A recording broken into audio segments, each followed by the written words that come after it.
नमस्कार। आज हम एक बहुत ही दिलचस्प और महत्वपूर्ण सरकारी नीति पर बात करने वाले हैं। एक राष्ट्र एक समय। हाँ नमस्कार। और ये जो चर्चा है ये आधारित है भारत की नई राष्ट्रीय समय नीति नाम के एक दस्तावेज के कुछ हिस्सों पर। बिल्कुल। और हमारा मकसद है समझना कि भाई ये नई नीति आखिर है क्या, क्यों आ रही है और इसका असर कहाँ कहाँ पड़ेगा। हाँ मतलब कानूनी तौर पर, व्यापार पर और हमारी जो डिजिटल दुनिया है उस पर क्या प्रभाव पड़ेगा। क्योंकि मूल बात ये है कि IST यानी भारतीय मानक समय अब पूरे देश के लिए अकेला मतलब एकमात्र कानूनी समय होगा। एकमात्र कानूनी समय मतलब अब कोई दूसरा टाइम जोन या सिस्टम नहीं चलेगा। तो ये एक राष्ट्र एक समय का दायरा कितना बड़ा है फिर? कौन कौन आएगा इसके अंदर? देखा जाए तो लगभग सभी, मतलब सारे सरकारी विभाग, प्राइवेट कंपनियां, ट्रांसपोर्ट जैसे रेलवे, एयरलाइंस, फिर टेलीकॉम वाले, बैंक, फाइनेंस वाले। अच्छा। और यहाँ तक कि जो बिजली पानी जैसी हमारी जरूरी सेवाएं हैं वो भी। बाप रे, सब कुछ? हाँ सब। इसके लिए एक नया कानून भी आ रहा है, विधिक माप विज्ञान भारतीय मानक समय नियम 2025। तो ये कोई सलाह नहीं, ये अनिवार्य होगा। ये दिलचस्प है। मतलब सिर्फ IST अपनाना ही नहीं है बल्कि जो दूसरे टाइम सोर्स हैं जैसे GPS टाइम, हाँ उन पर रोक भी लग रही है। बिल्कुल। और ये एक बहुत अहम बात है। GPS या जो दूसरी विदेशी प्रणालियां हैं उनसे समय लेना वो अब आम इस्तेमाल के लिए बंद होगा। ये सिर्फ निर्भरता कम करने की बात नहीं है, ये असल में उस अदृश्य इंफ्रास्ट्रक्चर को कंट्रोल करने की बात है जिस पर हमारी पूरी डिजिटल इकोनॉमी चलती है। हाँ सही कहा। हाँ, कुछ खास काम जैसे वैज्ञानिक रिसर्च या नेविगेशन, उनके लिए शायद विशेष अनुमति मिले, पर रोजमर्रा के कामों में नहीं। अच्छा, तो इसके पीछे सरकार के जो मुख्य उद्देश्य हैं ना वो क्या हैं? जाहिर है राष्ट्रीय सुरक्षा तो एक बड़ा कारण होगा। हाँ निश्चित रूप से। पहला तो वही है, अपना जो जरूरी इंफ्रास्ट्रक्चर है, power grid, banking network, communication system, इनके टाइम के लिए हम बाहर क्यों देखें। सही बात है। इससे बाहरी छेड़छाड़ या साइबर हमले का खतरा वो कम होता है।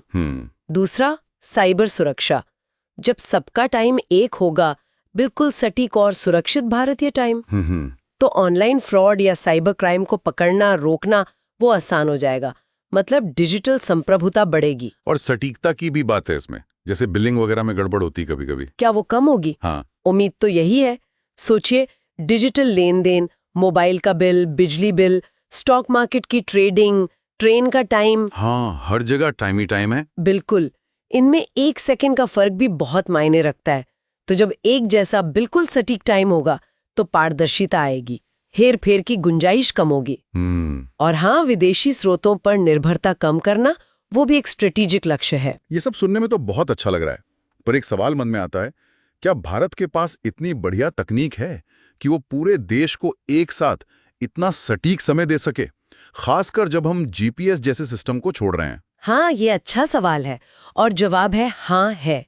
हम अपनी परमाणु घड़ियों, एटॉमिक क्लॉक्स पर निर्भर करेंगे। Atomic clocks? हाँ, ये घड़ियां इतनी सटीक होती हैं कि मतलब अरबों साल में कहीं 1 सेकंड का फर्क आए, और आज की टेक्नोलॉजी के लिए ये जरूरी है। दिल्ली में जो राष्ट्रीय भौतिक प्रयोगशाला है NPL, हाँ सुना है, वो IST का मेन सोर्स होगी। और इसे पूरे देश में फैलाएंगे कैसे? मतलब सिंक्रोनाइज कैसे करेंगे? उसके लिए हमारा अपना नेविगेशन सिस्टम है, नाविक। अच्छा, नेविक। हाँ, नाविक सिर्फ लोकेशन नहीं बताता, वो बहुत सटीक टाइम सिग्नल भी भेज सकता है। फिर NPL के अलावा देश में 5 और रीजनल लैब्स होंगे, RRLS। ओके। और ये सब मिलकर NTP और PTP जैसे प्रोटोकॉल्स इस्तेमाल करेंगे। NTP, PTP, ये क्या चीजें हैं? थोड़ा आसान भाषा में। मतलब ये वो तरीके हैं जिनसे ये पक्का किया जाता है कि एक नेटवर्क में जुड़े सारे कंप्यूटर या डिवाइस की घड़ी बिल्कुल एक साथ चले, मिलीसेकंड या उससे भी कम फर्क के साथ। अच्छा, मतलब बहुत ही हाईटेक लेवल की सिंक्रोनाइजेशन। बिल्कुल। इसी से पूरे देश में कोने कोने तक सटीक और सिंक्रोनाइज टाइम पहुंचाना मुमकिन होगा। समझ गया। तो तकनीकी तैयारी तो लग रहा है पूरी है। इसे लागू कब तक करने का प्लान है? टाइमलाइन क्या है? दस्तावेज तो यही कहता है कि नियम लगभग तैयार है, फाइनल स्टेज में, और जल्दी ही नोटिफाई हो जाएंगे। ओके। और उम्मीद है कि वित्तीय वर्ष 2026 से, मतलब FY26 से इसे धीरे धीरे फेज्ड मैनर में लागू करना शुरू कर देंगे। और क्या सबको मानना ही पड़ेगा? मतलब ये मैंडेटरी होगा? कोई चेकिंग, ऑडिट वगैरह? जी हाँ, जितने भी सेक्टर्स बताए गए हैं उन सब के लिए अनिवार्य होगा। और हाँ, रेगुलर ऑडिट भी होंगे, ये देखने के लिए कि सब आईएसटी ही इस्तेमाल कर रहे हैं या नहीं और सही तरीके से कर रहे हैं या नहीं।